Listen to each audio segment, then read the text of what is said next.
That's what I'm like. What the, my first thing, where y'all at? I know I see y'all in the shop, but I'm like, I don't know how long ago y'all took that photo. Sister Doja.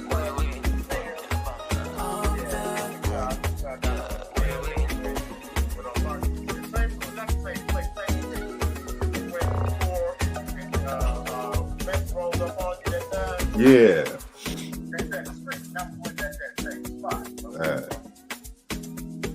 I see. That's what's up. Well, we get you tomorrow. We'll roll up on you. All right, man. I appreciate it, man. Appreciate it. See y'all then. All right, man. Peace.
5-star my things, fine wine all over, 5-star dining, living my life, living my dream, oh shorty, doing my thing, I'm doing my way, only private jet keys in my yard, oh ma, private parties in my house, mama, fine girls, all over me, fine dreams, all over my body, 'cause I'm the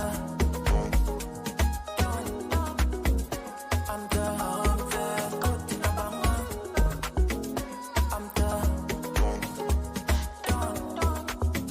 I'm the good in a banga.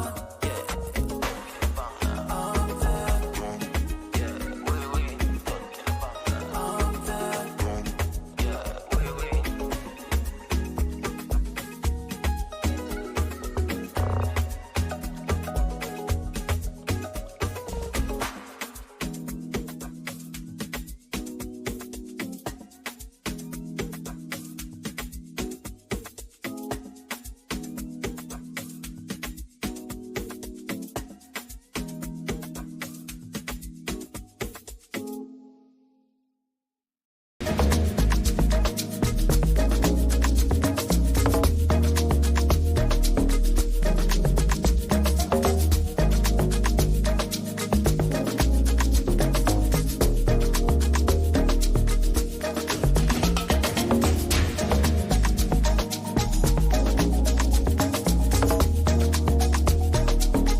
Peace and blessings, family. This is your brother, asarimhotep, with the Martin Delaney Center for Egyptology, and today is Kuumba, Friday, June the 9th, 2023, and this is the Mbongi, and it is an open forum, so I may have some thoughts on my mind, but I want to know what's going on in your mind and what kind of questions are brewing in your head regarding African culture, people, history, ancient and modern. It's your night. So we'll have all that and more when we return in just a moment.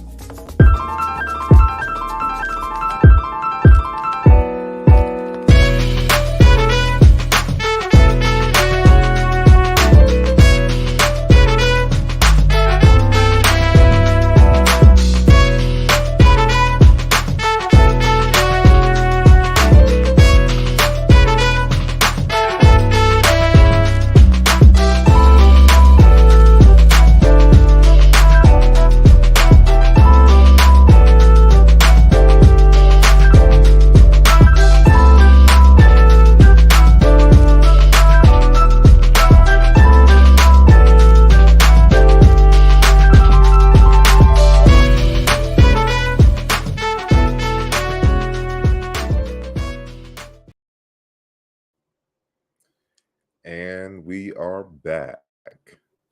So again, this is the Mbongi, and this is an open forum. So, there's no set topic, but we can, discuss a variety of things. And, you can ask questions or make any comments in a chat. If you're on Facebook or on YouTube, your questions will come up in the chat. But if you post on Twitter, it is not going to show up. So you may want to, if you have a question or whatnot, come on this side, YouTube side, and ask your questions there if you are joining us from Twitter. And as you can see, I kind of got a different background. That's because I am here in Cleveland, Ohio, for this lecture. The Carter G. Woodson Committee is putting on an African Marketplace and lecture. And actually, the location has changed from the Wings Academy. So let me get the correct location, because that's an older flyer. So it's going to be at T Squared Honors Academy at 18450. I should restate that, 18450 at South Miles. Says across the street from the Word Church. So T Squared Honors Academy, 18450 South Miles. And I will be doing a lecture presentation workshop titled The Importance of Kemet to the Cultural Unity of Africa, subtitle Why Kevin Hart is Right. And that's going to be on tomorrow, June the 10th at, the market opens at 2, and then the lecture starts at 4 p.m. And then on Sunday, June the 11th, we have Dr. Timothy Owen Moore, who's going to be speaking on the topic Melanin and the Global Elites, Control and Attack on Humanity. And so if you have any questions, you can call 216-323-6155 and get more information that way. You can purchase tickets beforehand, or you could show up. So shout out to everyone in Cleveland, Ohio, for supporting and bringing me in. Brother Antonio, Brother Vince, good brother Kevin Hurd be in the building. I just saw on Facebook that brother Sean P is in the town, so hopefully I'll get to see the good brother on tomorrow. And so it's gonna be live. So my presentation, of course, tomorrow probably make some modern citizens of the Arab Republic of Egypt big mad, but that comes with the territory, because we're gonna talk about the Africanness in a very real and scientific way that cannot be denied by the naysayers, but they will anyway. But before we go on, I want to give a shout out to everyone who has made themselves known in the chat. So peace and blessings to Sutek and Teti Ursa Ma'at Ra Sanef Feru. Peace and blessings, Sister Mika. And Octo Thorpe is in the building. Peace and blessings. And Zugichi is in the building. And again, for anyone who wants to join the panel, the link is in the chat on Facebook, and it's on the chat on YouTube, and it is pinned to the top. A little blue box if you see it. And peace to Eric Mizeli, if I'm saying that, or Mizele. Peace and blessings, and Rich the Elder, Abarigani, to you as well, family. And we already have a question. So let me scroll back up just a second. Teti Ursamaat Ra Seneferu asks why the conscious community can't get past science.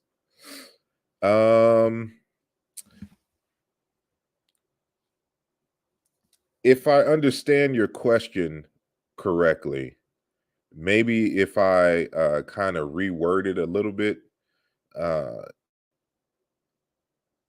maybe you're speaking or asking the question in relation to why doesn't the conscious community embrace science and or uh, utilize or attempt to understand science, and its tools to come to conclusions about the natural world. Um, if that is the question, and if I'm in the ballpark, and you can let me know in the chat, I would hypothesize that it's not so much the conscious community unto itself.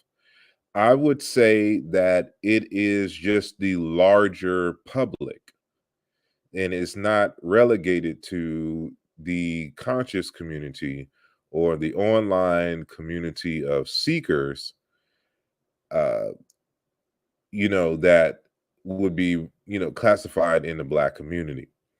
And the reason why I say that is because, the kinds of issues that we have in this community, others have in their communities as well.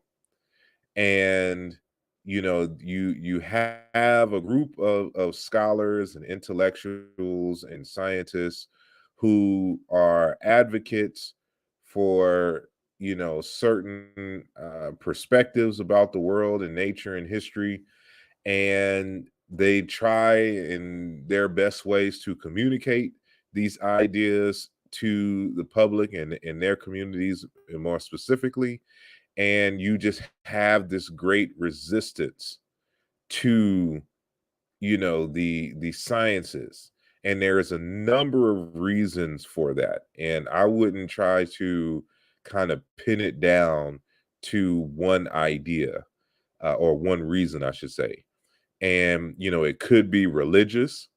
Like some folks are Christian and or Muslim, and the traditions for which they belong does not embrace a access to knowledge and wisdom about the world, especially if it seems as if it contradicts what they believe to be true in relationship to the text and traditions which have provided them a worldview and perspective. And so that is one possible reason.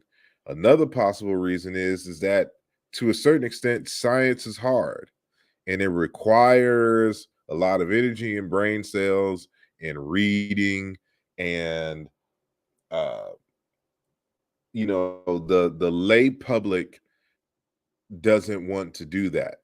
And it really, science requires you to go against your nature. Now, it's a thing in science where whether it's particles, whether it's the gravitational uh rotation of planets, whether it's speciation, like everything in nature wants to move in the path of least resistance. Like if it requires more work and a complicated situation, nature itself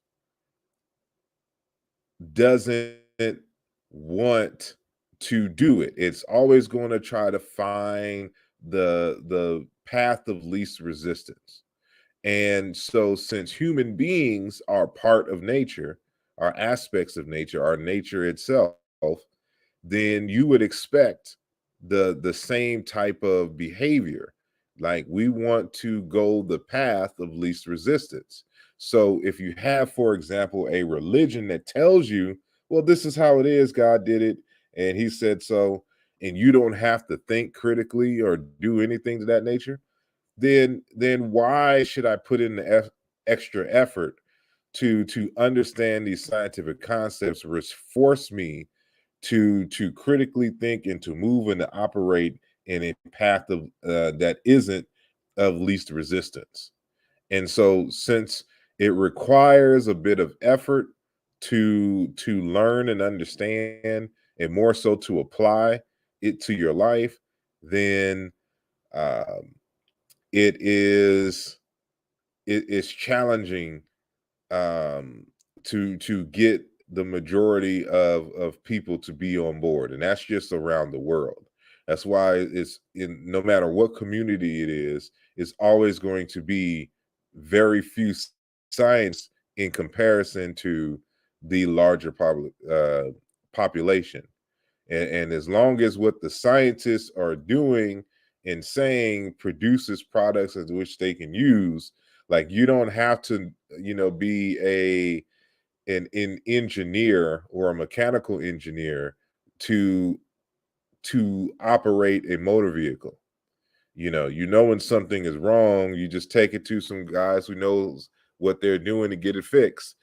I don't have to, it doesn't require me to get an aviation license, to do any kind of zero gravity training to operate this thing. So since I don't have to put in that much work to learn how to use it, it just doesn't require me to do so. So I'm hoping I'm answering your question in a very real way. Uh, and so he comes back, yes. Why don't the conscious community embrace science? You know, that seems to be um, my response to that seems to be the case. Let me see here. Rich, the African elder, states, considering the Dagara and Yoruba languages, the word boburu, excuse me, boburo, medicine man in Dagara and Babalawo in Yoruba, are they cognate? They perform similar functions and may be a West African thing. Um, I'm not sure, because Babalawo breaks down into father of mysteries. Um, and I'm not sure what Boburo. Let me do this. I'm going to look for. Let me pull up my Adobe Reader. And I think I have a Dagara dictionary. And let's see if, because I don't know what that word, if it breaks down any further, what that word means in the Dagari language. Uh, Hold on one sec. Where are my dictionaries? Do I have a Dagara dictionary? Dinka, Greco-Roman, Egyptian, Ashanti, Assyrian.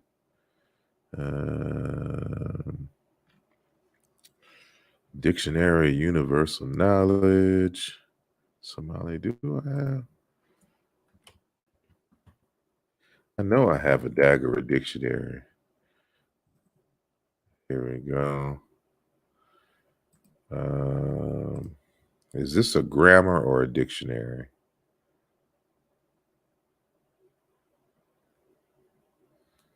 No, this is a article, and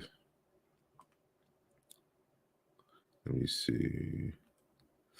Yeah, this is just a grammatical sketch that I'm looking at here. So I thought I had a dictionary. and I don't. But I don't think those words are connected. I know Babalawo looks similar, but then again, I can see why you say that, but at the same time, yeah, I'll have to investigate, because the the the reason why I say that is because the Yoruba have a tendency to words that they don't know, that may be because the Yoruba language for the most part is monosyllabic, and they have words that have multiple consonants, even to a triliteration, almost like what you see in ancient Egypt. Is rare, but they do have it, and it's present. And so what happens is, they'll, if they don't understand the word, they'll try to break it down, what we call in linguistics folk etymology. They'll try to break it down into words that make sense in their language. So, for example, when you hear a Yoruba person, describe Obatala, right? And they'll say, you'll hear some people say, king of the white cloth, you know, but that's not what Obatala means. Oba does mean king, um, comes from the same root that gives for father. But Tala isn't a word that they normally say in English, excuse me, in Yoruba nowadays. And so Tala is a word meaning to exalt, or exalted. And so when you say Obatala, it means exalted king. But you'll hear people say, king of the white cloth. And because there's a word in the Yoruba language, Allah, that means white. And there's another word, tala, that means cloth, right? So they kind of mix it to be, Obatala, king of the white cloth. But there's no of, connector in the name, or nothing to that nature. It's just they no longer say the word tala in that way, so it no longer they can no longer recall what it means. So you have to kind of do some historical linguistic analysis. So it's possible that Babalawo could be a loan word into the language, but in this case, it would be, it would tend to make sense, because the L meaning of in the language. So Baba, La Owl of Mysteries. But I'll have to look and see what the Boburo word means in the Dagara. And Eric Mizele asks, can you discuss the origins of the 11th dynasty and the significance of the resurgence under Mentuhotep II as a remarkable renaissance? That's kind of loaded. That's a presentation.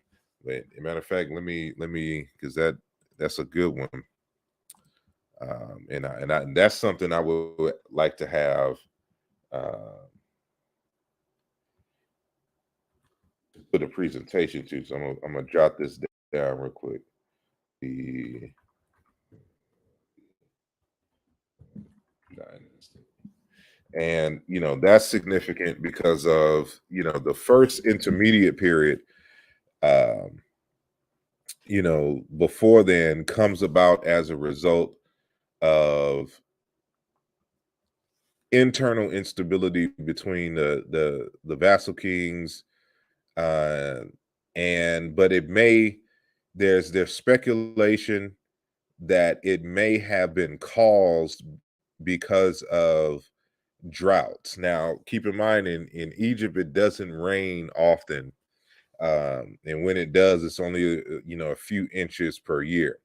So it's not a drought in the sense of no rain, because it exists in a place that doesn't have rain. But because the Nile River floods periodically, based upon the rains and the meltings of the snow further down in Ethiopia, um,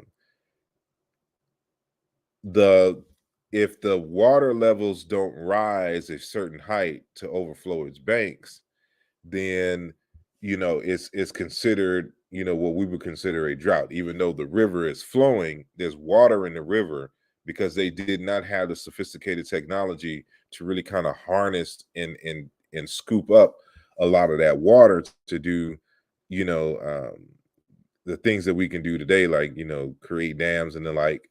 uh it's considered a drought, and because of that, you know the kingdom was in shambles, and there was kind of internal conflict over resources and the like.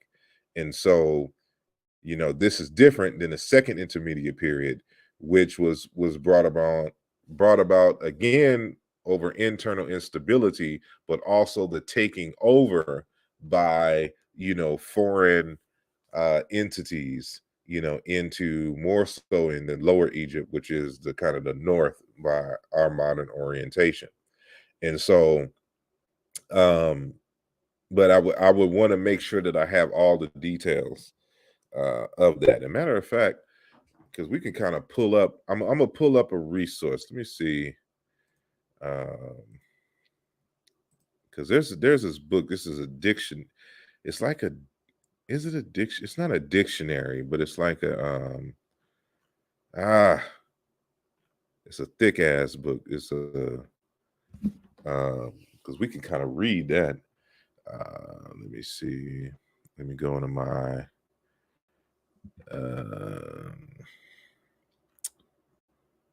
what was the name of the dang book? See, I have so many books, physical books and ebooks. And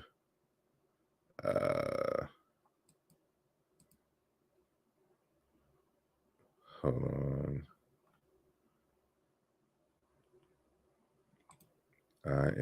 I'm going to find, because I have this text, and it's not like an encyclopedia, but is it the handbook? And it does a good breakdown of like anything for like Egyptology in a sense. And let me see. This is what I'm gonna do. I'm gonna find this book. And so what I'm gonna do is I'm just gonna put you guys on hold for like 3 or 4 minutes. If I can't find it within like 3 or 4 minutes, then I'm just gonna come back anyway, and then I'll just save it for a show. But I need to pull up this book, so I'll be right back.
Okay, it looks like I may have found it. Okay, so I just have to find the section that that would pull it up. So I would still need to do a show on it, but I just want to show y'all this resource if y'all can find it. And so let me share my screen real quick. And I'll just see window.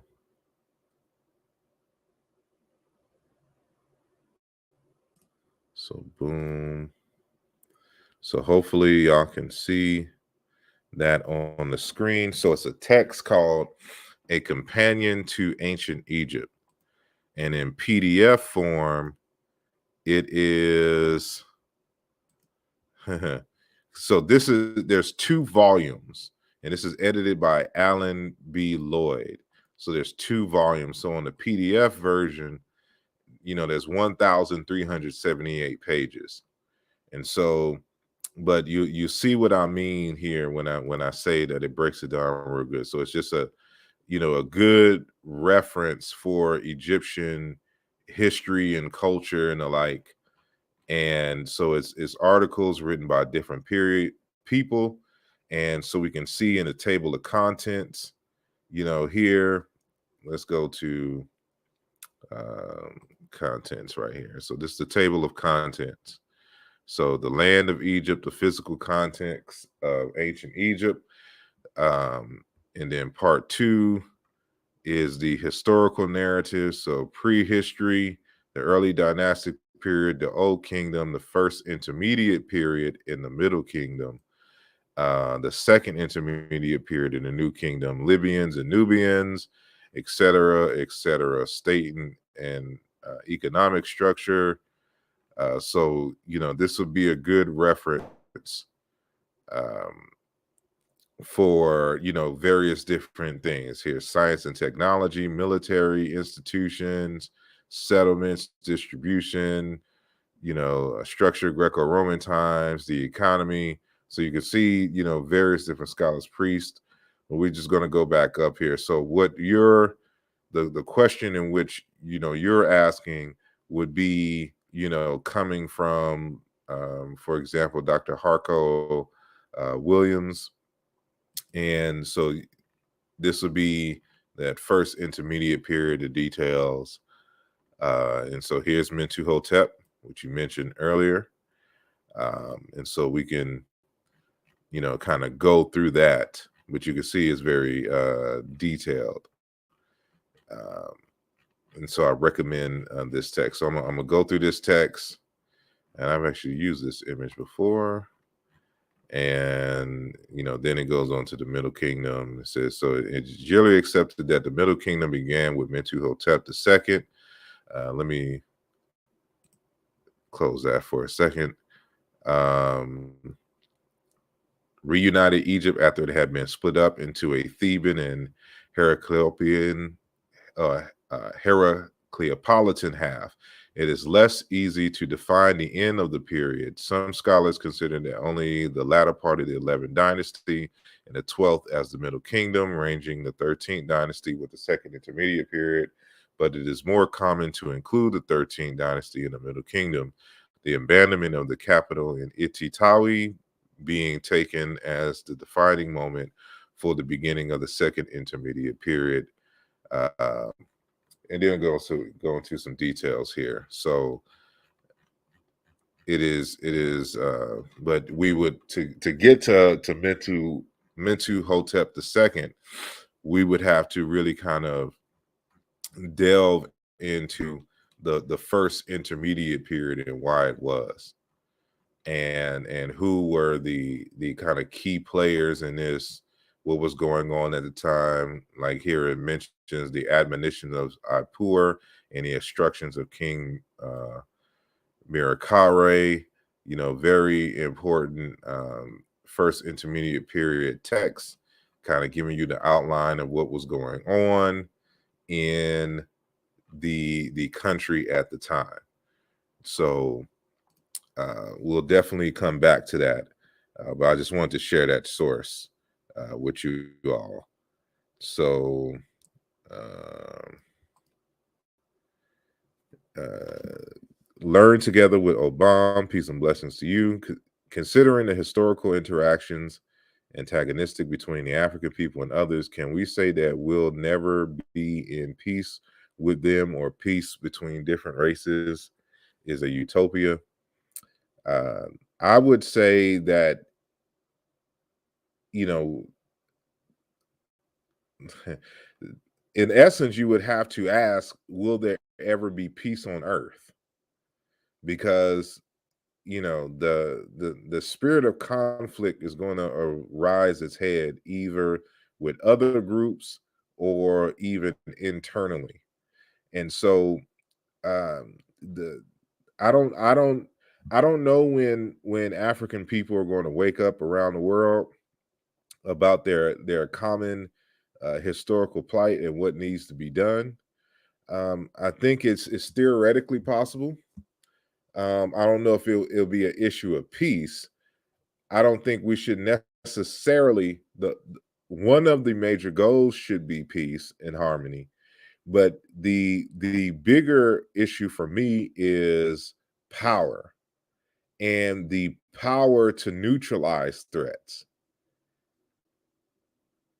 And so it if we're just looking for peace, it would assume that the other groups, would have our best interest in mind and would just stop doing what they're doing.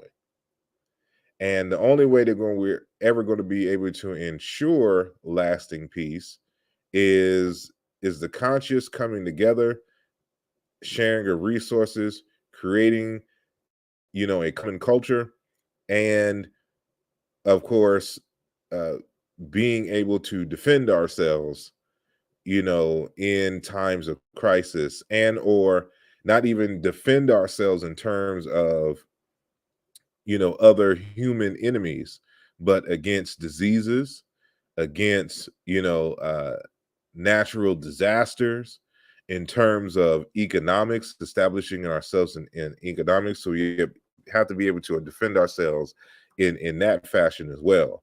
So,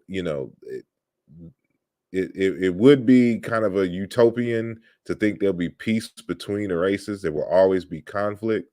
And so we shouldn't be, necessarily looking for peace. Peace is the objective for all groups, but we should be looking to develop and maintain power, and to be able to respond appropriately to threats, to our well-being, to our peace, health and stability. So I think that should be the focus, developing the power, so no matter who is coming at us and for what reasons, we can respond appropriately to the threat. And that's the only way that we be able to ensure our peace, because what good is having peace if you can't defend it? And that's particularly our problem. We can't defend ourselves against other, groups more powerful than us. And Teti said that I answered the question and you hit it on the head. I appreciate it. And he says, I got it from ancestor Maladoma Some. So he's talking about the Boruro. He says, I was going over words with the Yoruba speaker, and there are many meanings to the same word. I see. But yeah, and unless I know how that word is broken down. So I have, I thought I had a dictionary, but apparently I don't. But I know that I have some grammatical texts and articles, uh, or I should say texts that deal with the grammar of the Dagara language. And maybe, hold on, because let me see if what's his name breaks it down, because we have, so let me stop sharing that for a second, and let me go to another folder. Go to my Africana research folder. And what is his name? Ting. Alexis. So boom. So now let me share my screen again and see what is going on. Boom, boom, boom, boom, boom. You know, once I touched down in Cleveland, I was going boom, boom, boom, boom, boom, boom, boom, boom. All righty. So y'all should, or some of y'all should be familiar with this this author, Alexis Bikyane Tingan. He has a text called Of Life and Health, the Language of Art and Religion in an African Medical System. I interviewed this author. I forgot, I don't know if it was last year or the year before, but he is of the Dagara people. And however, you know, the borders in Africa are modern, that were created in 1884, 1885, in December and January, respectively, by European powers at the Berlin Conference. So, you know, many people who are familiar with Dr. Malidoma Some may assume that the Dagara people are only in Burkina Faso, but that's not the case. They are also in northern Ghana. So Dr. Tangan is from the northern Ghana folks of the Dagara people. And so let me see if he, nope. Well, can I even search? I should be able to search. Let me see. He has the word priest.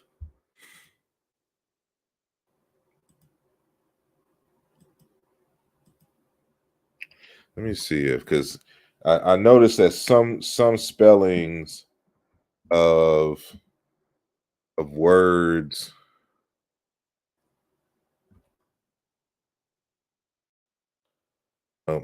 so he doesn't even have that word in this text, but he goes into the spiritual system, and he provides. But see, that's just the thing. It may be spelled.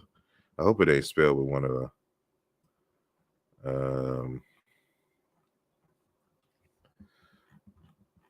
For example, when Malidoma Soma says the contemplate,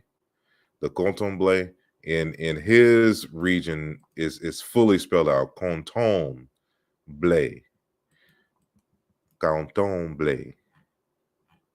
But so I'm wondering if that Boboro has this version of the rounded vowel, and that's why I can't search.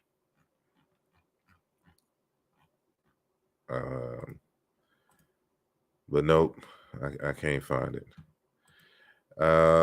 Vince 902 by 91 asks, have I been to the Sudan before? I have not. I've been close to it, as far as south in Egypt as you can go. But nonetheless, parts of it is in Egypt is technically, historically, parts of quote unquote Nubia. But in terms of the modern border of Sudan, no. And I wanted to go, but they acting a fool right now in the Sudan.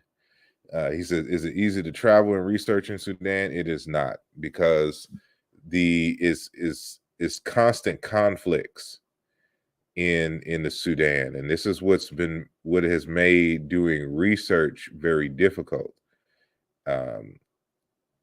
Because of the constant wars, to the point where they even split to northern and southern Sudan, and that hasn't even resolved conflict. So I'm in touch with a brother who lives there and was trying to get me to come, and now he's exiled in is currently staying in Ethiopia because of the conflict, and this is kind of been that way for a while, and so but it is not easy. But people have been there. Like you should speak with Professor Manu Pim, who came from there recently within the past few years, but because of the war, I don't know if he had plans on coming back anytime soon. But yeah, and you're welcome to Brother Eric, and peace of due diligence. And Octo Thorpe, peace and blessings to you. Says, according to Obinga, slavery did not exist in pre-colonial Africa, since there was no word for slavery in ancient Africa. What is your take? I wouldn't go that far. But what I don't find is economies built on the slavery model, because now we got to get into how do you properly define slavery, and and because they did have kind of indentured servitude, type of systems. You had prisoners of war who had to work the economy. Even ancient Egypt had that, but to the point of chattel slavery, like your children are born slaves, that I don't think that was a common thing. And if it was present on the continent, it was such a rarity that we had to think long and hard to find examples of such a thing. Um but we got to be careful with that. Even John Henry Clark was like, they had no word for jail in African languages because they didn't have any jails. Like ancient Egypt had prisons, and they definitely had words for jail, right? So but I'm not a slavery expert, an African slavery expert, but that would be an interesting question, and maybe I can find someone who can more definitively answer that question, because again, we have to properly define slavery and then see if there are linguistic equivalents in the particular languages. Brother Eric says, are there any related terms to the word netter in Congo languages such as Chiluba, Kikongo, and Lingala? Yes, there is. So let me stop sharing the screen again. Let me see if I can find a conversation, because I may have.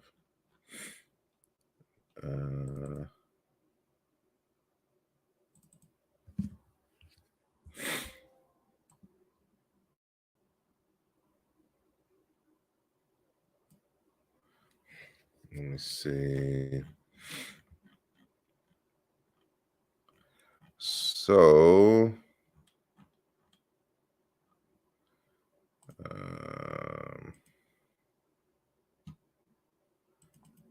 let me look here as well.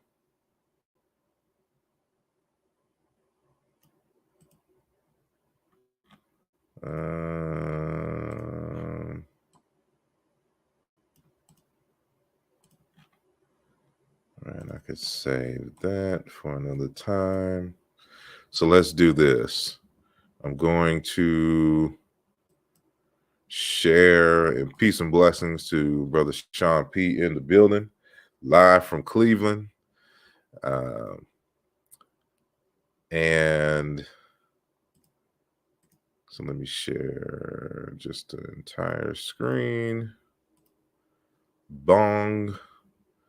And let me hide that. So, because I did a presentation on, I've done several Um,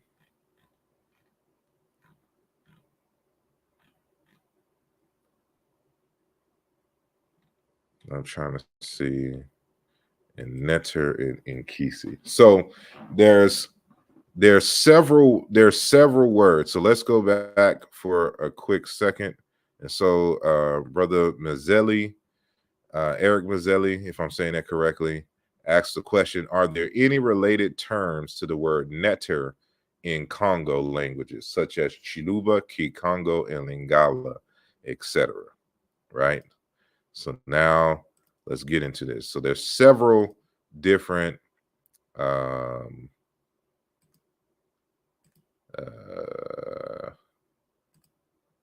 there's several different words that that are related to the word netter. And so let's skip around here. So of course, I'm breaking that down. So, of course, the complete gods and goddesses, ancient Egypt, is a good source on of course, by the title, the gods of ancient Egypt. And it notes that by examining the words used, talking about the word netter in Egyptian text, it is clear that it actually encompasses a far wider range of meanings than the English word God. The category netter could include deified humans, famous individuals, and from the 30th dynasty onward, those who drowned, as well as benevolent and malevolent spirits.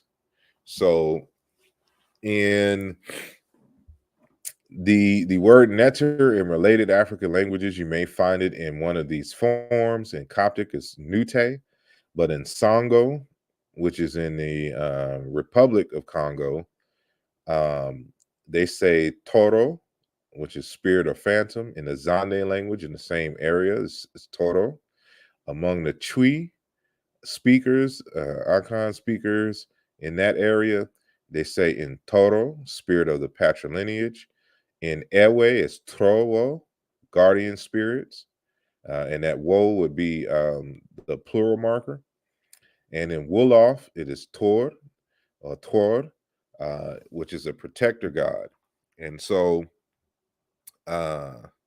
this is some of the kind of facsimile drawings of early signs of the netter emblem.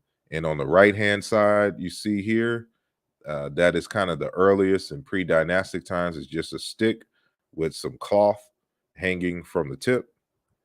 And so in this presentation, go through some linguistic stuff, because the word netter itself has many forms in the ancient Egyptian language. That's not the only form of the word. And so I'm showing here between Egyptian and the Chiluba language that when you say iri or yiri, which I like to use the German transliteration, so this is a J, but this corresponds internally and externally with a K, the voiceless velar sound, K. So they say iri to recite. In Chiluba is akula, oral. In the noun form, in akula, talk, speak, utter, express. Mwakulu, language. Iri, to make, to act. Bukole, power, energy, the ability to make things happen, to do works. And then I put here in the Heban language, which is a Kordofan language, ngiro, meaning to work or work in general. Iru or Ira, ancestors. Bakulu, ancestors. Iri, revert. Aluka, revert, return, with the loss of the K, or it could be the inverse. So, that still needs some investigation there, right? And so for in the Baluba language, let me see if I do the sound correspondences. So I don't do it on this one just yet. Or did I? I should have. Nope, I didn't do it on this one. So but I'll definitely show it in another slide. So the cognate for netter in Chiluba is Inkole or Ingole, which means an eminent or powerful man. Inkole Inkwele, God. And we find a similar term in the collagen language, Inkolo, God. And in Proto-Bantu is, code, to become strong, because the word nature comes from a root meaning strong, powerful, right? And it comes from a root meaning, a verb meaning to expand, to become hard, or to become large, right? And so with additional affixes, it it kind of expands its meanings from there. And so that same root becomes, when you add an I behind it, becomes hawk, Kodi. And so what we discover is that the word heru is a dialectical variant of the word netter. And I show that as well. And then other variations from the same root, because remember, the root, the founding root means to grow and to expand. And in another form, with different vowels, it has to deal with time. So to grow old, to be old and powerful, right? And so this notion of to grow old or bigger becomes a word for chief, director, president, head, mukulu. And then Inkela, erudite. So the Chiluba preserves the older forms of the word, right? So in ancient Egyptian, the K sound is palatalized to the ch. So that's why we say netcher. And in the other languages, it just fully went to T. That's why they say toro or intoro, right? But in Chiluba, they keep the K sound. And so this is just an excerpt from Black Athena showing that the netcher, the ch sound comes from K, a palatalized K, right? And showing that in Cushitic, they have this form in Kera, in Inkera or Inkira, and then Inkera, soul, life. And these are variations of these forms in the Belen and the Kwara languages of Cushitic, for example, right? And so um,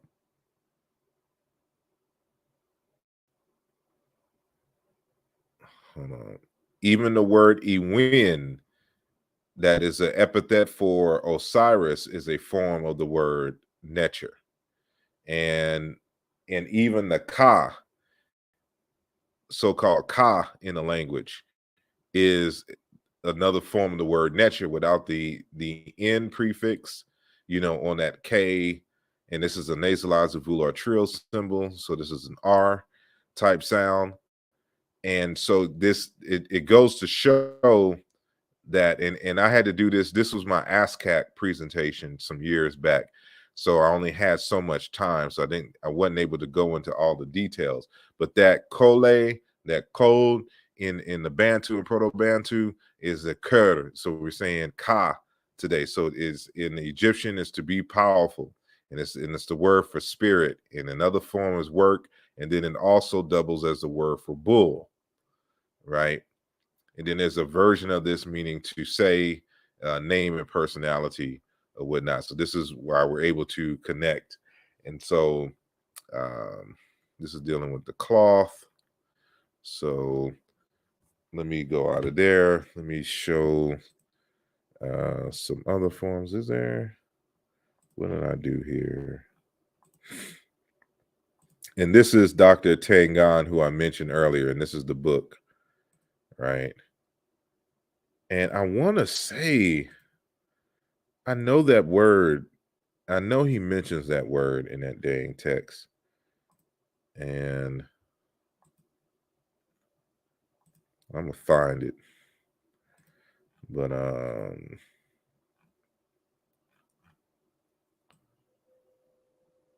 let's see. No, let's just nurture again.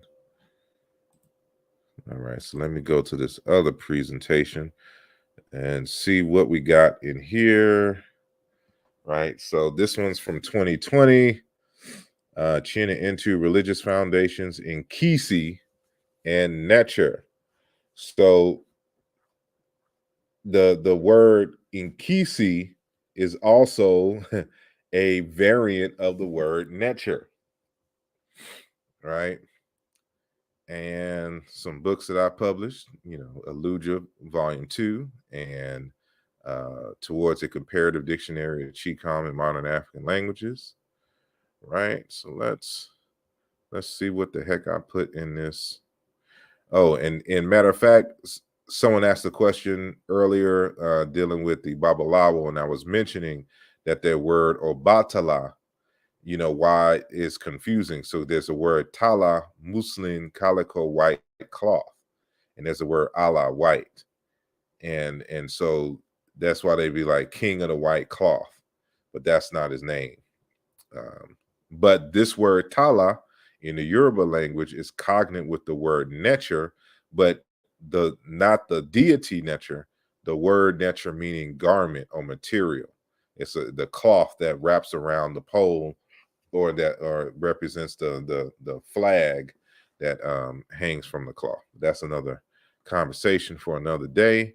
So remember I said that the word nature also is a dialectical variation of the word. Most of us say ka, but it's like clear. And in these other languages, for example, akan is okra, so. In the Ga language, kla. And so we mentioned those Cushitic languages earlier, Belin, Inkira, and in the Kwara language, Inkera, in Tio, Niger Congo, so-called Niger Congo, in Kira, spirit, right? So you see these variations just like what you see in Chiluba. So these are the closer variants in terms of the ancestral form, right? And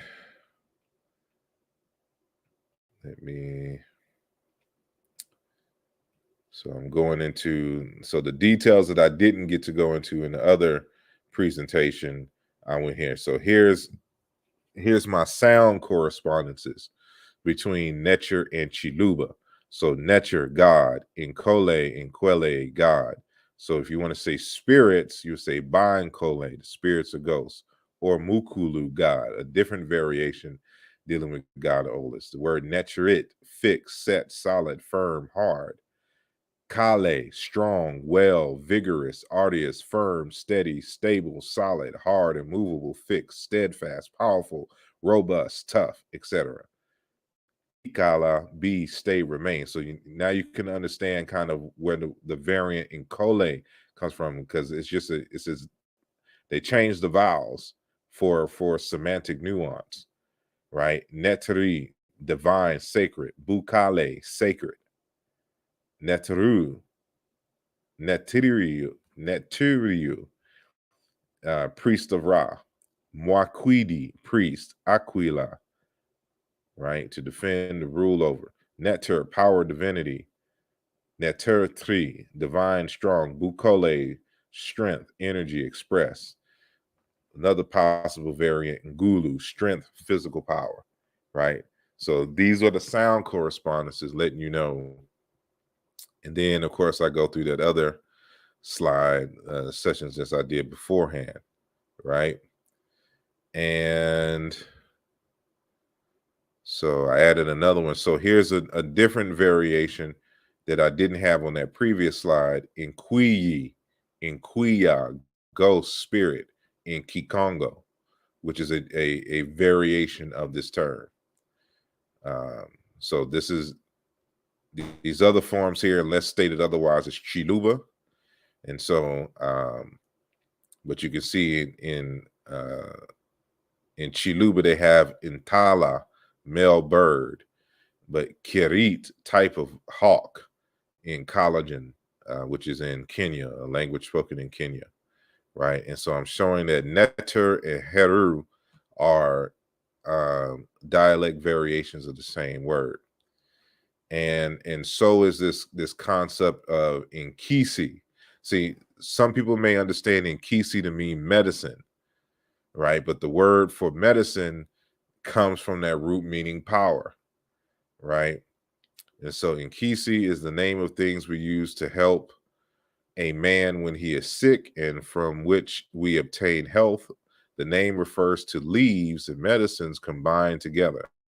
And Nkisi is also something that hunts down illnesses and chases it away from the body. Many people, therefore, compose it in Nkisi. It is a hiding place for people's souls to keep and compose in order to preserve life. And this is Nsima Isaki, Kahir 391, is translated by Lamont 1967. And that's just some added information of Nkisi by Fukiao. This is an Nkisi Nkondi. Who is it for? What is it then? So here we go. So the word Nkisi comes from the Proto-Bantu kit, meaning to do or to act. And there's another variation, kid, meaning to do, to make, to act. And in Nganda language, you say lukisa, a charm of powdered herbs worn on a woman's waist to ensure fertility. In the Shi language, these are East African Bantu languages. Gisho, chants like blessing. And Gisha, thing of a supernatural power, fetish, amulet, chants blessing. In Gisha, amulet ensuring good fortune and prosperity, activated or power of medicine. Umugisha, prosperity, well-being, luck, good fortune, good understanding. And I should say that as I showed earlier, that it comes from there's an atomic root, we call it an atomic root, right? Meaning to do, to make things happen. And that's like where power, because the word power comes from a root meaning to do, to act. So to do, to act is the verb, and then power is the noun.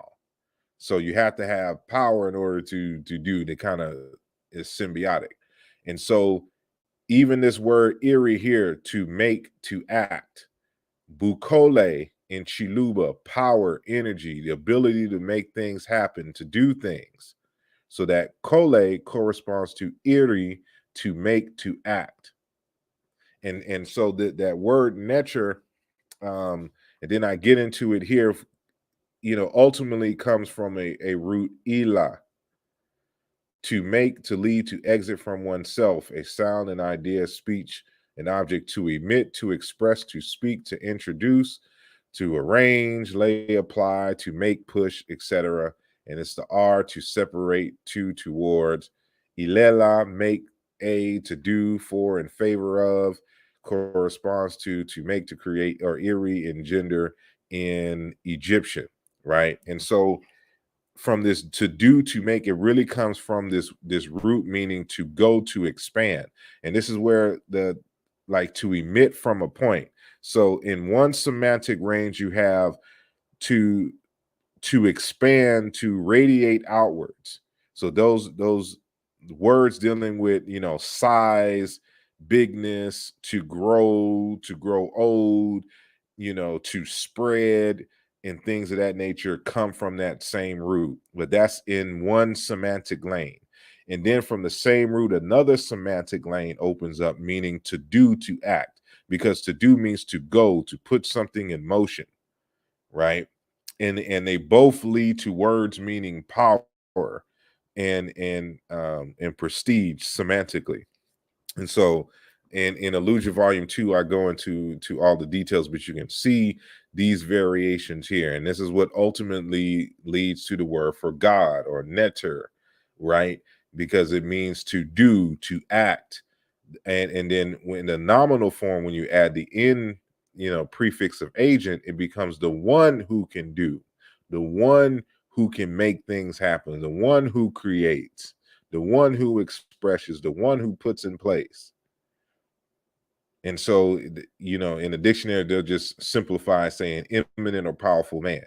But an eminent or powerful man or entity is one that has the ability to do, who has the strength, who has the power. So in the case of a king, he has the political power and the ancestral power to make commands in the community and to organize the people and to even go to war, etc. Now, of course, God has the ultimate command and power to make things happen, and and is the reason for existence itself. So if you kind of understand that background, then you can understand how these words, ilah, meaning to speak, to make, to do things happen, shows up in Egyptian as iri, and ka or ker, spirit, and the word necher, God, because it shows up that way in Chiluba with all these particular forms. So that's what you see. And so when you see an Inkisi or Inkishi, because both of these forms comes from Kikwe, ultimately, but and then they palatalize in various different ways depending on the vowels. But the word, ultimately comes from a word meaning to do. And this same root here, notice it comes, they had to reconstruct several different forms. Kit, kitty, kitchi, and kila, to do. Right. So this is the two consonant form of what was simply became ila in Chiluba, for example, and in R in ancient Egyptian. So let me see. So yes, this is just some more forms of the word. Doko, Keta, recent dead ancestors, Proto-Northern Zaire, Southwestern Bantu, Keti, Keta, nature spirit, charm, Mukishi, spirit, fetish, charm, and Bunda, Hayat, right? So, and the one who reconstructs these to the word meanings to do in Proto-Bantu is Schomburg, 1997, page 188. You can see these forms here. So when you're seeing an Inkisi so-called medicine, it's not simply medicine. It is the kind of medicine, let's go back to that statement from, he says, Inkisi is the name of things we use to help a man when he is sick and from which we obtain health. The name refers to leaves and medicines combined together. And Inkisi is also something that hunts down illness and chases it away from the body. Many people therefore compose an Inkisi. It is a hiding place for people's souls to keep and compose in order to preserve life. So they're connecting it with this concept of soul and spirit, just like these other forms here, right? The okra, the soul, kla, inkera, soul life, spirit, inkira, spirit. These are the agents. Your spirit or your soul is that aspect of you that powers the body, right? And so again, we're always going back to this root to make things happen, to do, right? And this is what we interpret as the word spirit in the modern form. So when you see Inkisi, it is, there's several different forms. So like, let me see. And so, that same KL consonant sequence that I showed you before, it also corresponds to Egyptian win, WN consonant sequence. And so that's why when Ewin, a god, a pillar epithet for Osiris, also corresponds with Nkole and Kwele, aka Netcher. Right? So these exercises are very important because it shows you that these are different people who settled in the Nile, who had different forms of the ancestral words. So you had the Ewin form, you had the Ka form, or group or dialect. And then you had the Netcher group or dialect. These are all different languages that are being spoken, and these people have settled and kind of interacted for a long time and kind of blended these concepts in a way, right? So I hope that answers your question. I know it's kind of long, But there we go. So let me see. Rich the Elder says, like the Niagara Movement and the Black Power Conference of 1972, 73, have you considered joining with like-minded Africana social scientists and scholars and establish a conference for definition of thought? I haven't personally, in terms of with that focus, but I would go and do go to such types of conferences that are established by others, and so it just really kind of depends, And so you're saying for a definition of thought, can you elaborate on what you mean by that in terms of the definition of thought? Because again, there's conferences being held all the time in terms of African deep thought. So I just want to be more clear before I can, so I can properly answer your question. Let me see. Peace and blessings to 42 tribes in the building. And you're welcome. Very good text. Yeah, it's been a while since I've read it, and I only have the first edition, so I still need to purchase the second edition to see what he's added and changed in the second edition. But I still have the first edition. Richard said, "We'll check that out." There you go. Is it cognate with Zulu and Kulu? In Kulu, yeah, because in Kulu with age, there's a specific path.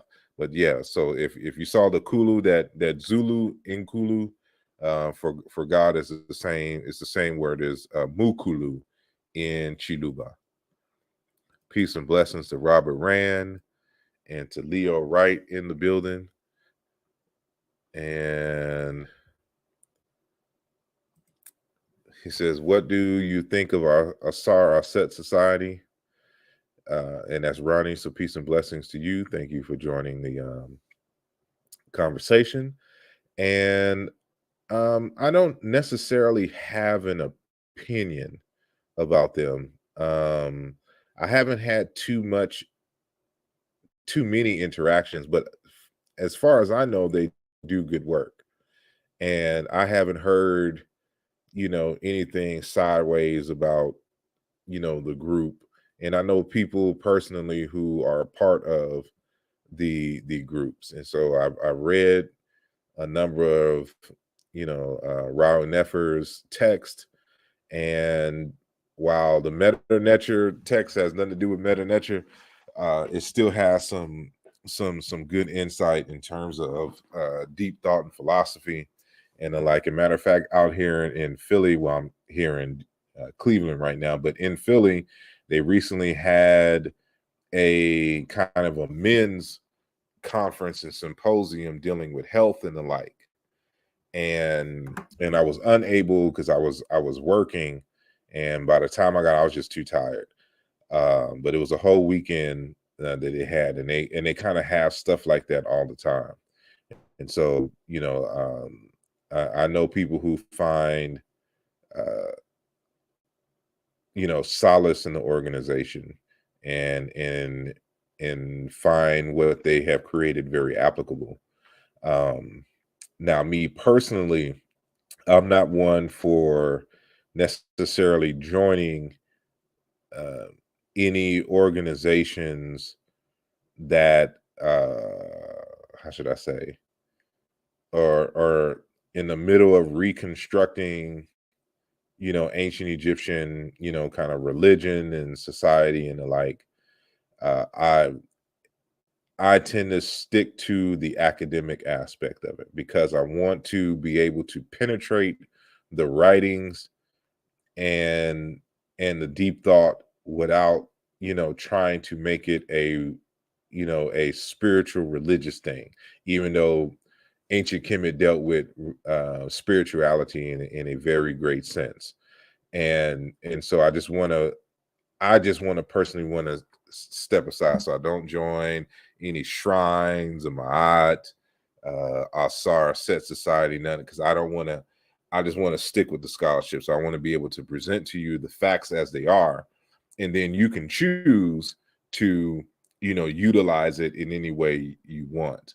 And so what I tend to want to do is to penetrate the deep thought of ancient Kemet, and then to put it within its proper African context, and to make those links in a very systematic and scientific way with other African cultures, and then so that you can see that it goes beyond simply ancient Egypt, that this is a common core cultural thing.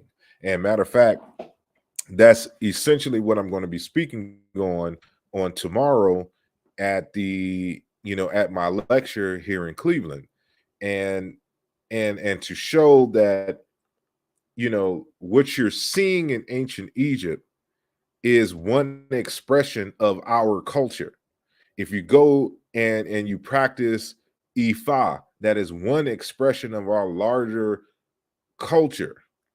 And we can say this in a very real and literal sense.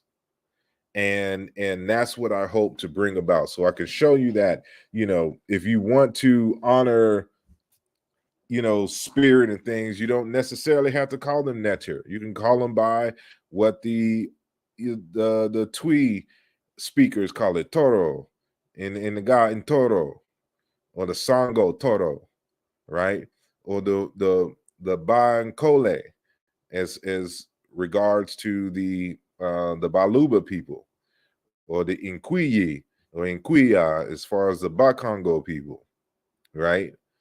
And because you're referencing the same thing, you're using the same words. They're just in a different language, in a different dialect of the great mother language, which I call China Into, which Theophilo Benga and Jean-Claude Mboli call Negro Egyptian, right? And so I choose to do the scholarly path so that we can really get to the roots, and I don't try to mix it.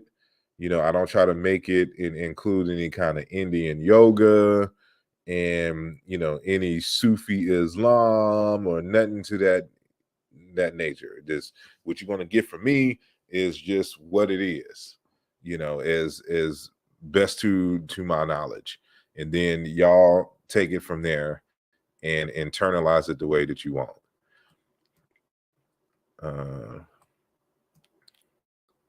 Learn together with Obama. Sorry, my ethnic group, Quell, plural, Baquel, remain unclear. Historically, one or other group with whom they got in contact with called them Mazambe, literally the gods. Need your enlightenment. So if Zombie, that seems to be a and this is just my first guess. I would have to look into it further, but it sounds very similar to in Zombie, that you'll find, kind of throughout West Africa and Central Africa, um, meaning deity. Now, this word here, Zambe, matter of fact, it's been kind of it is, I shouldn't even say kind of, in the West, it has been demonized into the word zombie. So like in a zombie apocalypse, and that word zombie meaning spirit. But this word here would be cognate with the word amen. And if you, let me see if I have a picture. If you get this book by me, Chiluba Maweja, Yoruba Orisha, and Ancient Egyptian Ak, an exploratory etymological study, I go into that word because there's a section in there where I go into Amen, the god Amen, in kind of like the appendix of the book. And you'll see those different variations of Zambe, and Zombie, and Yame, and Yamine, etc., etc. So, you know, I have a whole, well, not a whole text dedicated to it, but it's in that text. So Chiluba Maweja, Yoruba Orisha, in Ancient Egyptian Ak, an exploratory etymological study that came out in 2021, I believe. And so thank you so much. Excellent. You're welcome. You're welcome. And peace to Zane Montego. Thank you for joining the conversation. And Ronnie, and remember that this is an open forum. So if you want to come in and join the conversation, the link is pinned to the top on the YouTube page, and it's somewhere on Facebook. But yeah. Let me see. I believe you mentioned that in Kemet temples were seen as universities.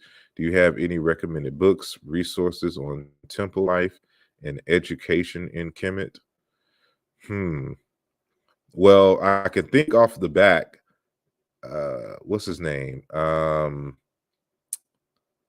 Theophilo Benga, the African philosophy book, the blue book. It came out in 2004. And I know there's some other books, some other Egyptology books that just deals with the kind of temple life. I just can't think of it off the top of my head, but I know Theophilo Benga's book is one that you want to get on that. Rich the African elder, such as what is consciousness? What is Africana philosophy? What is actually Africana cosmology, etc.? We need to set definitions and take strong stands of scholarship. Okay, I see what you're saying now. Yeah, I don't know if a conference has been.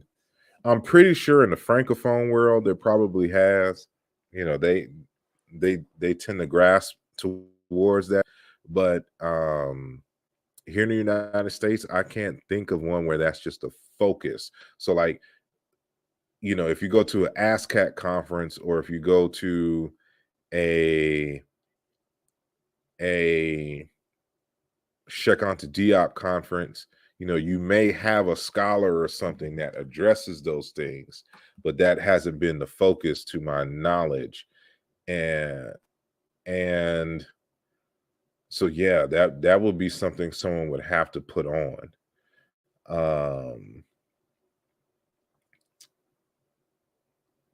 Now, it's because I definitely would want to introduce in such a conference the concept of kimoyo, and using kimoyo, for example, as the umbrella term for the dominant form of African so-called spirituality on the continent. Oops, my microphone. There we go. And what did I do with my? Oh, I know this is random, but just in case, went and purchased I need to test this tonight, though. What you call it? Like a screen, a projector. So when I'm traveling and doing presentations, not on StreamYard, everybody can get a good dose of some good lecture-y stuff. Anyway, so, but yeah, that's something we definitely got to look into. My plate is too full right now to even contemplate putting on one. But if someone did put on one, I definitely want to be involved in it in some way, especially on at minimum, I should say, in terms of the presentations. We'll see. Brother 42 Tribes asks, have you heard that passage in an Egyptian text where it said that anyone who refers to a free person as a slave servant may they copulate with a donkey?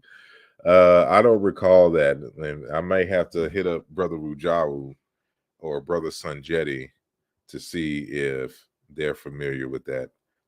But no, I'm not familiar with that that one. But that's interesting. Let me see. A lot of those online Egyptians will call African American slaves, so I use that against them. I see. Yeah, all right. We have to find it because you want to have the actual raw text.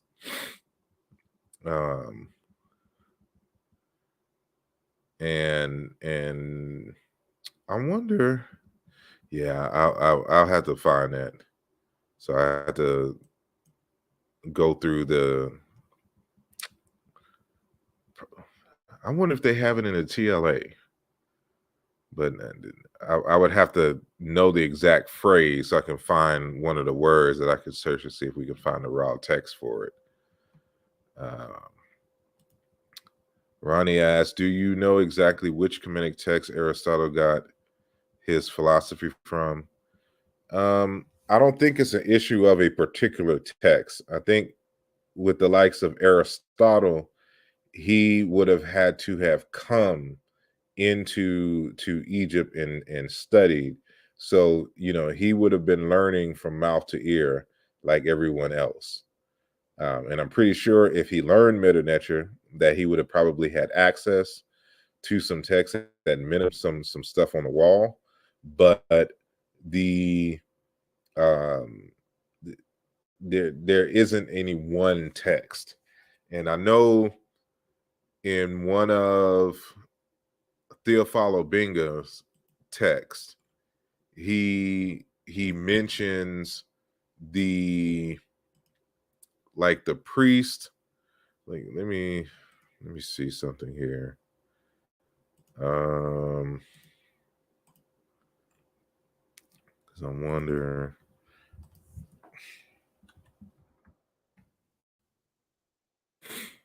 Right.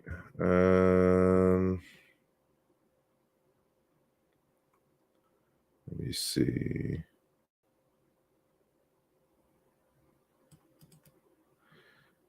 Because if y'all get a chance, you're gonna have to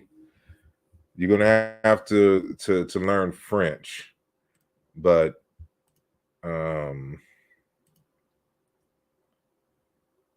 let me see. So there's this text here.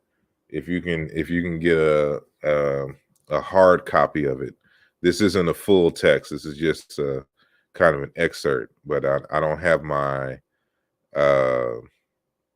my physical copy on me. But this came out in 2005. This is Theophilo Binga, Egypt, Greece, and the School of Alexandria. It says intercultural history in antiquity, the Egyptian sources of Greek philosophy. Right, that's what this translates into in terms of English. And so, he goes through all of that in that text. So, but it wouldn't necessarily be, how should I say, like any one particular text, right? Let me see if he deals. He's naming a few here, like Platon or Plato, Socrates, Aristotle, referring which the Egyptian priest just upon his consequences to make progress concerning human knowledge. So he's going naming the particular Greek philosophers. He's given a little background, but this is kind of like the introduction. So he doesn't get into the details until deeper in the book. But so I would what is this, a biographical dictionary? What is this text? A biographical dictionary of ancient Egypt. Let me see.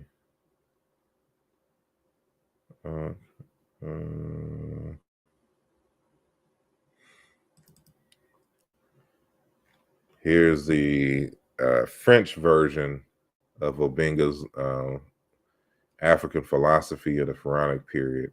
But there's an English version of this, so you don't have to get the French version. So I have the physical copy in terms of the English version, but I have the PDF of the French version. And even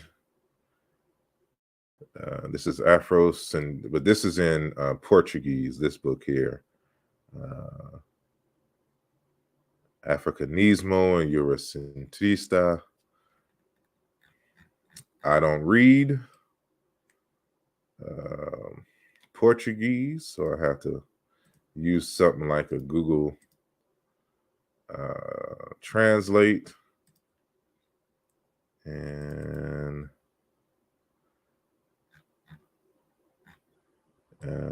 this is his text on ancient Egyptian geometry in French. I have a physical copy of this as well.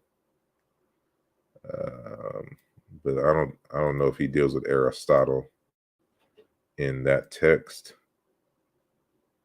And let me see. Federated State, Theophilo Binga. And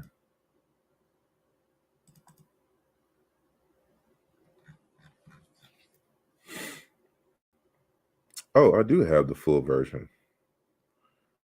in of Obenga's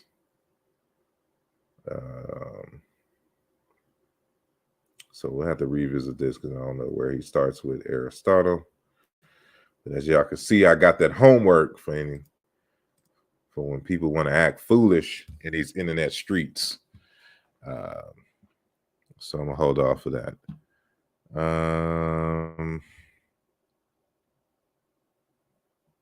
I saw somebody put up in Zombie earlier, and we'll tap to Leo right.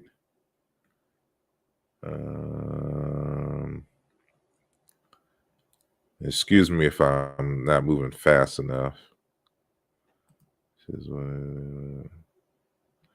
it's the same. Yeah, there we go. In Zombie. Yep. He says, Brother Sar, have you heard about the African calendar that is taught by Mkulu and Zingiza out of South Africa? No, I have not. And if you can post a link or something to that nature, if there's a conversation like a YouTube conversation that we can check out and share with one another. Fortune says the donkey translations from the adoption papyrus: being free citizens of the land, may a donkey copulate with him, and a donkey with his wife, whoever it be that shall call any of them a servant. I see. Definitely gonna check that out because you're gonna need the raw meta nature for that one. So let me see. Is it adoption preference? Let me see if I can get the TLA. I wish I knew because there's probably several words for donkey.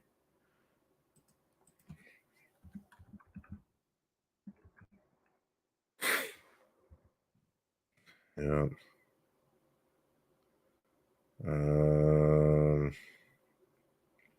Is there shoe donkey?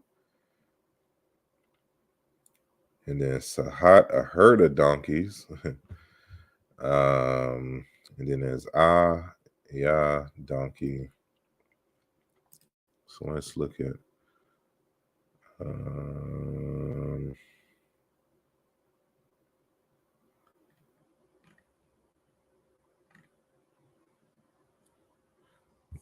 well, let's see. You said it's the adoption papyrus, so let's see what.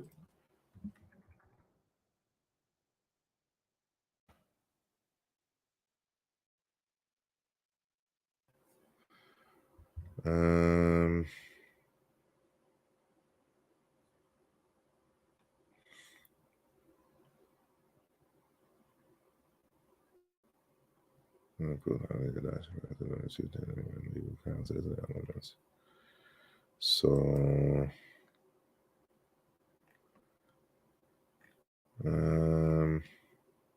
this article, so it's a new kingdom, Australian Museum.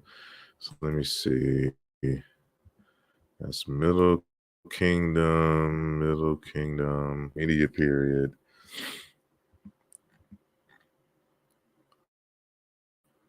Second intermediate period. I'm trying to see if the TLA has, an excerpt. So I'm trying to isolate. He alive and appease every god. It's complaints about you. Sheds and miles and miles of sense. You donkeys are shot.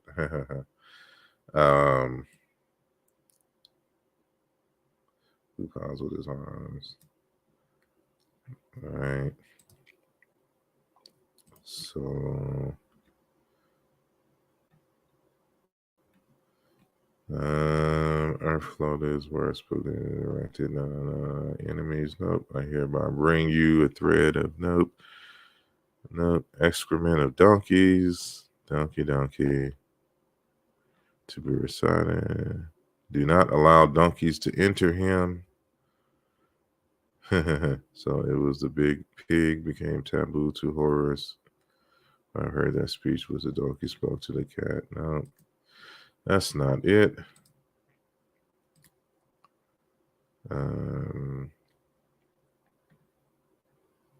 That which is now. No.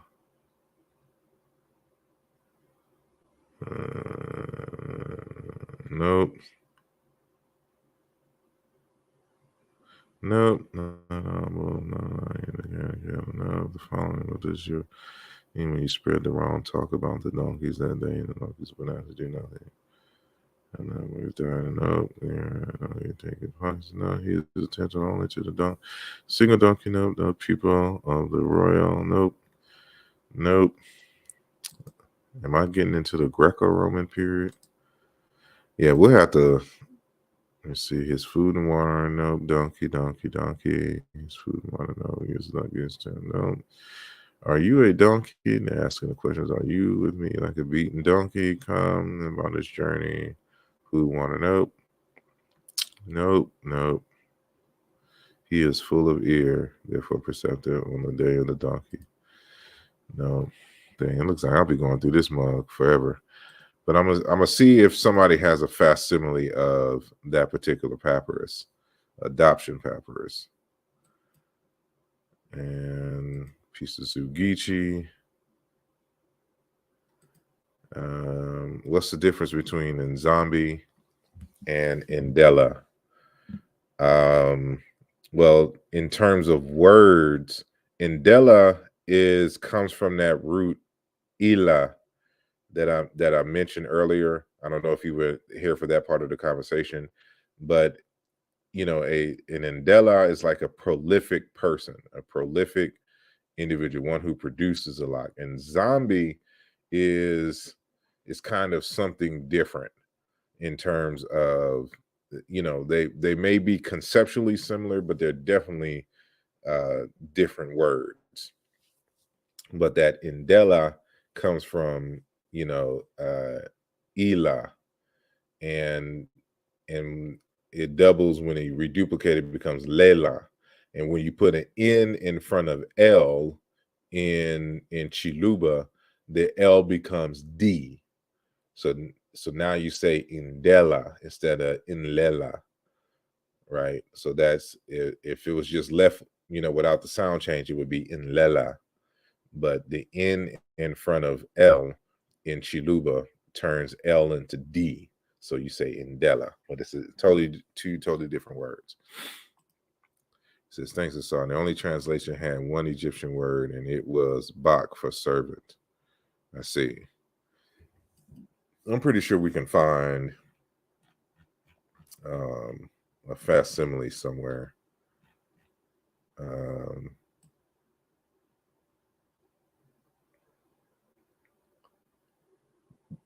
Like I'm looking at, but I don't see any transliterations.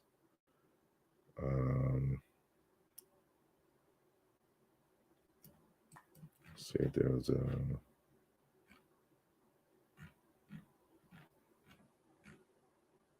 No. I'm looking at some article. The contribution of Papyrus Ashmolean Museum adoption papyrus to our understanding of ancient Egyptian testamentary disposition and succession law. So I'm not sure to what degree that would correlate to the specific thing that we're looking at now, but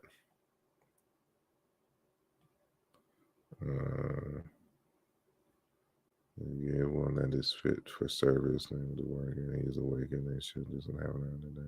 Got it. Nope. I'm still looking in the TLA. Nope. Oh, yeah, that's something that you just gotta. It seems like a lot of New Kingdom text with that word donkey, but again, there's more than one word for donkey. So I would have to look and see, like, if we can find. So I guess I would have to find the text first, but but as long as we know what papyrus it is, I can do a search for the actual script, and then we could do our own transliteration. But in the meantime, I'm gonna need each and every one of you to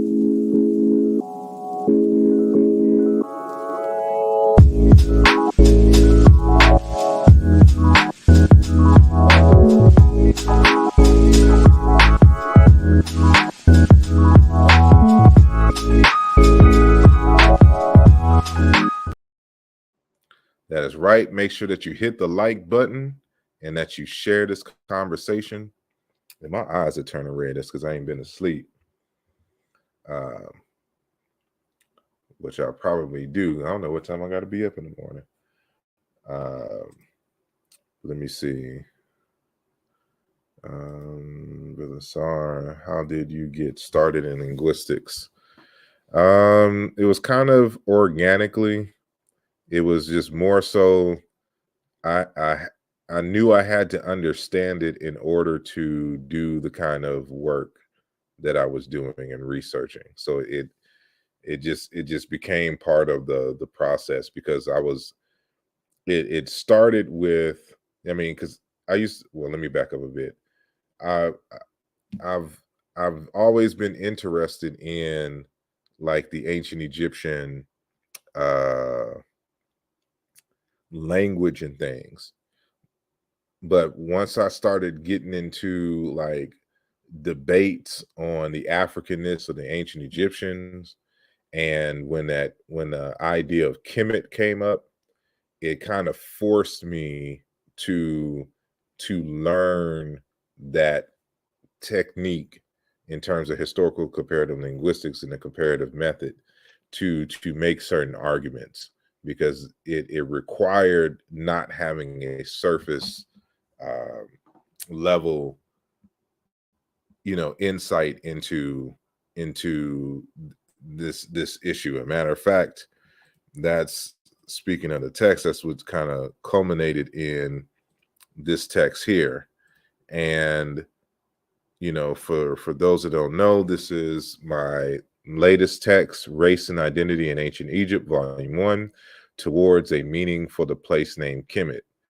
And so really this subject is what catapulted me into historical comparative linguistics, because in the late 90s, and of course pretty sure before then, but I was in middle school and high school uh, in those times, so that this stuff was far from my mind. But once I graduated high school and got into college and became aware of these debates, I became very interested, and so trying to answer these conversations in the debates, you got to a point where you just had to know linguistics to make certain arguments in terms of these terms in other languages. And of course, if you're reading like Theophilo Binga and Shekanti Job, they utilize linguistics as one of their tools of analysis. So it just kind of came organically that way. And so, that was over 20 something years ago. And that information is kind of culminated now into this particular text, again, Race and Identity in Ancient Egypt, Volume 1. And it's on pre-sale now. So you can get the pre-sale for $30. And but the regular price is going to be $45 come August the 22nd. So I would encourage each and every one of you to get the pre-sale copy, and then on August 22nd it will be shipped to you, probably a little bit before then, but by August 22nd it will be shipped out to you.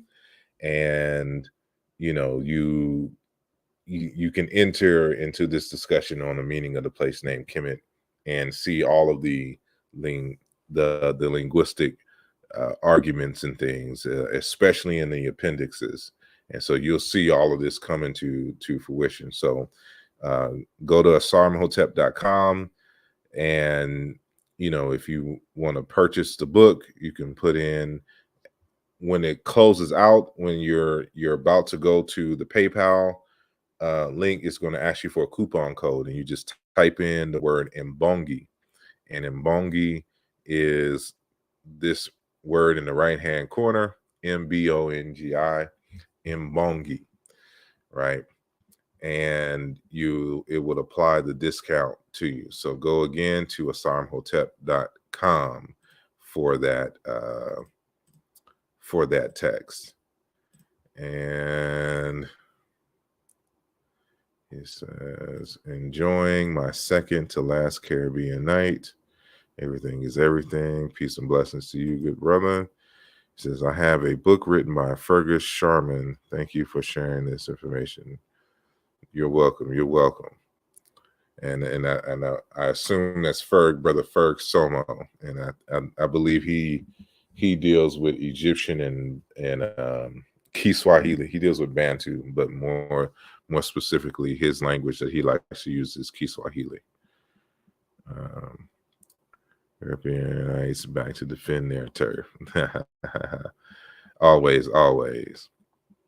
And said yes, indeed.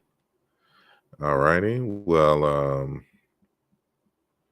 it doesn't seem to be any more questions, and we've been on for 2 hours. And so I got into Cleveland in the evening, and so I'm about to just prepare for tomorrow.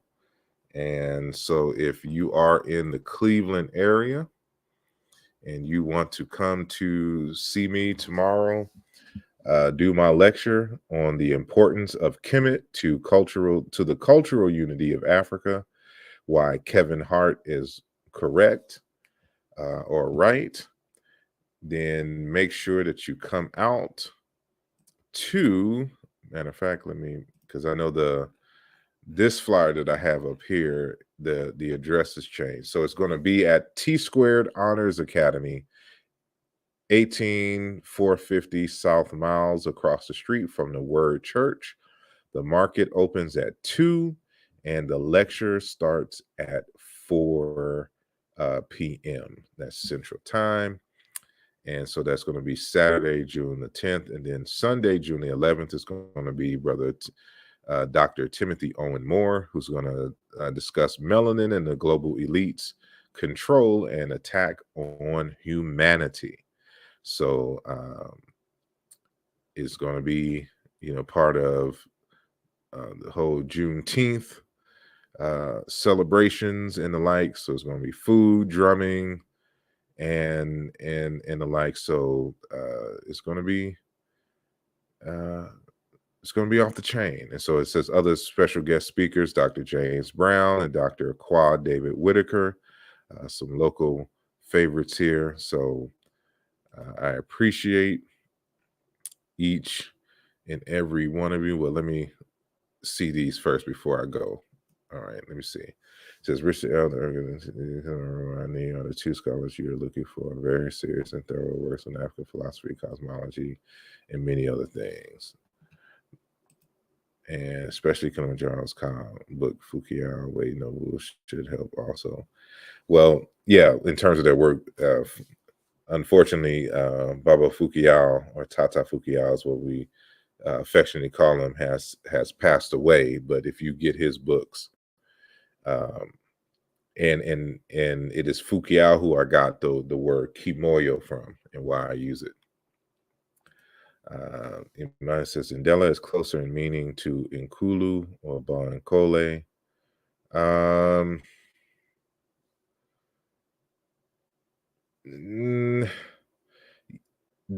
Ultimately, they come from the same root, but in this instance, Indela has to deal with someone who is prolific, someone who has many children, because that word Lela comes from the same root as the word for parent.